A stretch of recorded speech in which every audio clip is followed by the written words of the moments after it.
New Jersey gets a visit from Vice President Kamala Harris, the reason she's here. The clouds are taking back over where and when you could see some showers by morning. And the thief who flew the coop with 3 rare and expensive birds has a change of heart.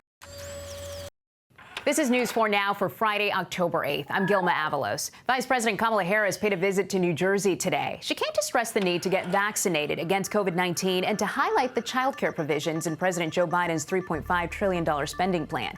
Governor Phil Murphy joined the VP in Little Falls, where she visited a daycare center, and in Newark, where they discussed vaccinations. A debt relief program for taxi drivers is the focus of a city council committee hearing today. The drivers have been pleading for debt relief on the massive loans they took out to acquire the medallions needed to operate a cab in the city. One round of relief went out to some medallion owners last month. The city says nearly 800 more could see payments by the end of the year. But drivers say it's not enough. You know, the city has a $100 billion budget. It receives $6 billion in COVID aid, which is $2 billion in surplus. The city has the money. The city also bears the responsibility here. They directly, advertise to drivers to make these investments. They inflated the value. They advertised the value, fraudulently. And then they crashed the value when they allowed in Uber and Lyft unregulated. So the city bears a direct responsibility for this crisis.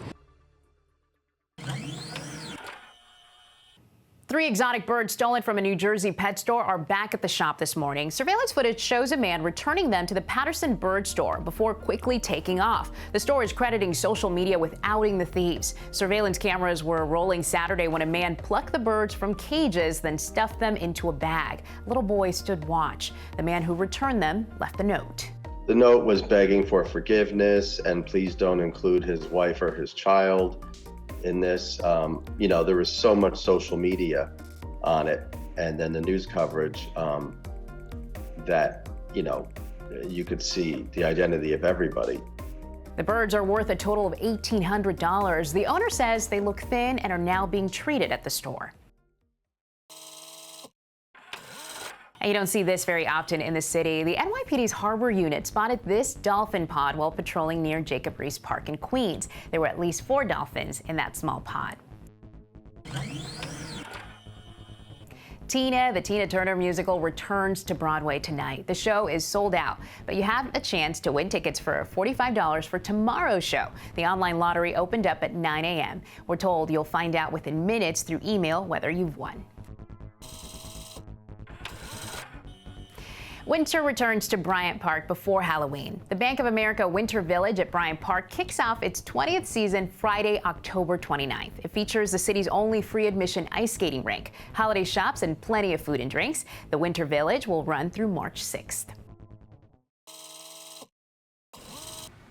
Hi there, I'm Storm Team 4 meteorologist Maria LaRosa. Really nice to wrap up to the week. Temperatures getting into the mid-70s, some sunshine.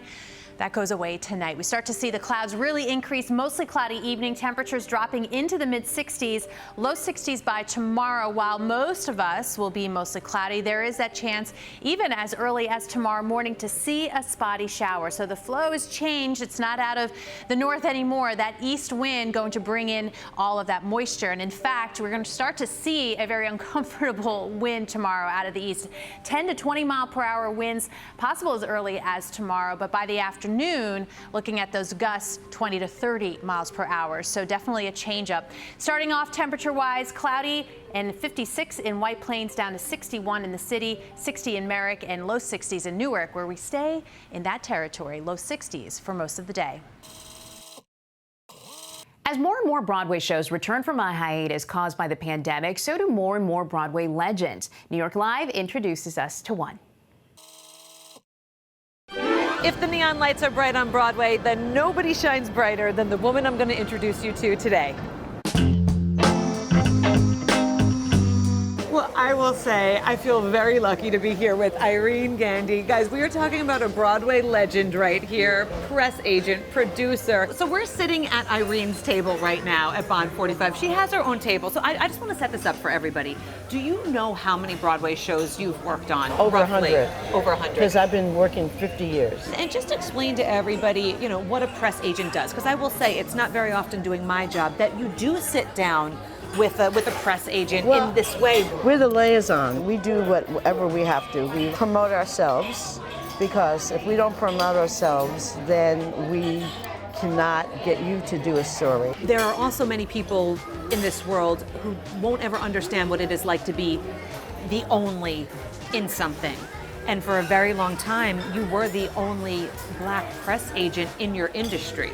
And therefore, you did make history, and you didn't bow out. Because, you know, Broadway is so not diverse, not in any way, because we hire the same press agents, we hire the same company managers. I'm learning now, being the only Black is an inspiration, but I do not ever want to have that kind of say, oh, well, I'm only Black, or, you know what I'm saying? Exactly. Because I don't ever, I want the excellence. When you're sitting here with your Tony honor, how does it feel, you know, to know like 50 years in, you're still being acknowledged by your peers? Well, it feels wonderful because my daughter doesn't have to speak it out of an obituary, you know what I mean? That I can share with my child. And that's the only honor, that she can see it, you know what I mean, that she's here. Yeah. Because that's what it's really all about, family. We have a theatrical family, you know, because you can't take this with you, you know, but I'm gonna take it with me though.